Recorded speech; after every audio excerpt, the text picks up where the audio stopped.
तमिलनाडु की सियासत में इन दिनों लगातार घमासान देखने को मिल रहा है। सुपरस्टार से राजनेता बने थलापति विजय के फैंस उनकी ताजपोशी का बेसब्री से इंतजार कर रहे हैं, लेकिन ऐन मौके पर बाजी पलट गई है। जी हां, शनिवार को होने वाला शपथ ग्रहण समारोह फिलहाल कैंसिल कर दिया गया है। राजभवन की दहलीज तक पहुंचकर भी थलापति की सरकार का मामला सिर्फ 2 सीटों के आंकड़े पर आकर अटक गया है। नंबर गेम में फिर से थलापति उलझ गए। यह शुक्रवार को जब विजय राज्यपाल राजेंद्र विश्वनाथ आर्लेकर से मिलने पहुंचे तो हर किसी को उम्मीद थी कि अब सस्पेंस खत्म होगा। विजय ने राज्यपाल को 116 विधायकों का समर्थन पत्र सौंपकर सरकार बनाने का दावा पेश किया, लेकिन तमिलनाडु की 234 सीटों पर विधानसभा में बहुमत का गणित 118 पर जाकर ठहरता है। विजय की पार्टी टीवीके ने खुद 108 सीटें जीती हैं, जिनमें से 2 सीटों पर खुद विजय को जीत मिली है।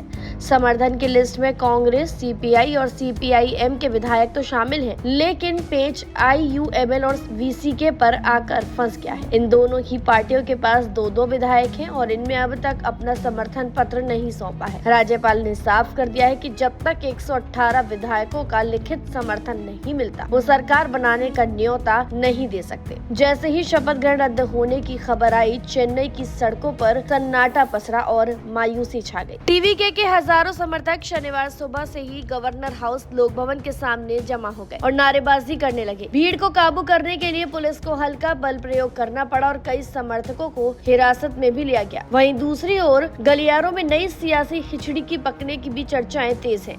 कहा जा रहा है कि अगर विजय बहुमत साबित नहीं कर पाते तो डीएमके और एआईडीएमके हाथ मिला सकते हैं। हालांकि टीवीके ने भी कड़ा रुख अपनाते हुए धमकी दी है कि अगर विपक्ष ने इस तरह सरकार बनाने की कोशिश की तो उनके सभी विधायक सामूहिक तौर पर इस्तीफा दे देंगे। इस सियासी उठापटक का असर अब दिल्ली की संसद तक भी पहुंच गया है।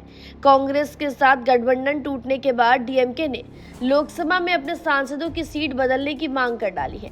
पार्टी का कहना है कि अब कांग्रेस के साथ बैठना उनके लिए मुमकिन नहीं है। बहरहाल देखने वाली बात होगी कि विजय थलापति को समर्थन मिलता है या नहीं और वो 118 सीटों का बहुमत हासिल कर पाते हैं या नहीं। फिलहाल विजय के पास 116 सीटें हैं, जिनमें 108 टीवीके पार्टी की और वहीं बाकी की कांग्रेस के साथ गठबंधन करने पर मिली है। फिलहाल विजय की शपथ में 2 सीटों का पेच फंसा हुआ है। फिलहाल जानकारी में इतना ही। खबरों के लिए जरूर सब्सक्राइब करें भारत एक्सप्रेस।